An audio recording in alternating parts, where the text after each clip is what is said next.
নেত্রকোনায় সাপ্তাহিক পরিষ্কার পরিচ্ছন্নতা অভিযান। রিপোর্ট করেছেন জাহাঙ্গীর আলম। নেত্রকোনা পৌর শহরের বিভিন্ন এলাকায় সাপ্তাহিক পরিষ্কার পরিচ্ছন্নতা অভিযান কর্মসূচি পালিত হয়েছে। আজ শনিবার দুপুরে স্থানীয় সংসদ সদস্য ও জেলা বিএনপির সভাপতি অধ্যাপক ডাক্তার মোহাম্মদ আনোয়ারুল হক বিভিন্ন সামাজিক সংগঠন ও শ্রেণীপেশার মানুষকে সঙ্গে নিয়ে জেলখানা মেইন রোড থেকে আবু আব্বাস কলেজ পর্যন্ত খাল পরিষ্কার কার্যক্রমের উদ্বোধন করেন।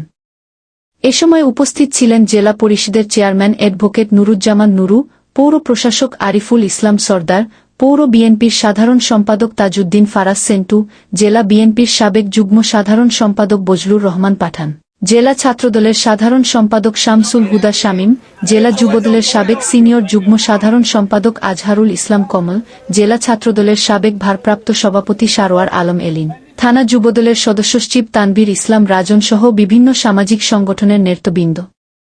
এ সময় অধ্যাপক ডাক্তার মোহাম্মদ আনোয়ারুল হক এমপি বলেন, প্রতি শনিবার আমরা পরিচ্ছন্নতা কাজ পৌরসভাতে আমরা ইতিমধ্যে উদ্বোধন করেছিলাম।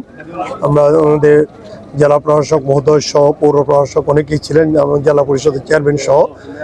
আমরা এটার ধারাবাহিকতায় শহরের সমস্ত জায়গা পরিষ্কার পরিচ্ছন্ন করা, পাশাপাশি আমাদের খাল খনন কর্মসূচিটা ছিল, আমাদের জানেন যে আগামী আমাদের যে 31 দফার মধ্যে সবচেয়ে গুরুত্বপূর্ণ একটা খাল খনন কর্মসূচি।